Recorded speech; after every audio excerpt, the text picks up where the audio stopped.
கோவை மாநகராட்சி 84வது வார்டு பகுதியில் தூய்மை சேவை திட்டத்தின் கீழ் மரக்கன்றுகள் நடும் விழா மற்றும் தூய்மையின் அவசியம் குறித்த விழிப்புணர்வு பேரணி நடைபெற்றது.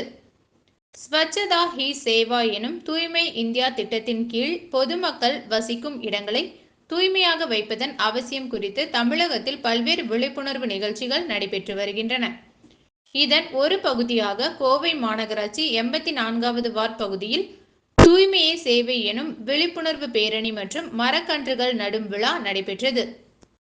நியூ இந்தியா அஷூரன்ஸ் நிறுவனத்துடன் இணைந்து நடைபெற்ற இந்நிகழ்ச்சியில் முன்னதாக GM நகர் முதல் வீதி பகுதியில் உள்ள நடைபாதை பூங்காவில் மரக்கன்றுகள் நடும் விழா நடைபெற்றது. இந்நிகழ்ச்சியில் நியூ இந்தியா அஷூரன்ஸ் நிறுவனத்தின் பொது மேலாளர் ஐயப்பன், தலைமை பிராந்திய மேலாளர் கிட்டுசாமி, மேட்டுப்பாளையம் சாலையில் உள்ள கிளை சீனியர் பிரான்ச் மேனேஜர் பிரபாவதி, வன உயிர் இயற்கை பாதுகாப்பு அறக்கட்டளை சிராஜுதீன் மற்றும் 84வது வார்டு மாமன்ற உறுப்பினர் அலிமா ராஜா உசேன் மற்றும் SDBI மாநில செயலாளர் ராஜா உசேன், மாவட்ட தலைவர் முஸ்தபா, செயலாளர் இசாக், துணைத் தலைவர் ரஹீம், தொகுதி தலைவர் உமர் ஷரீப், தெற்கு தொகுதி தலைவர் ஷாஜஹான், வார்டு நிர்வாகிகள் காஜா, ஷேக், ரியாஸ், அனீஃபா, அப்பாஸ் உட்பட பலர் கலந்து கொண்டனர்.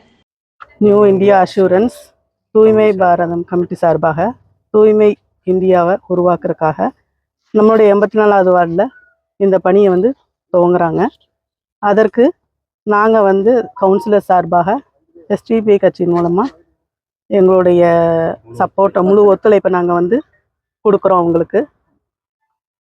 அவங்களும் நல்ல ஒரு இதாக எங்களுக்கு சப்போர்ட் பண்ணுறாங்க. இன்னைக்கு நம்ம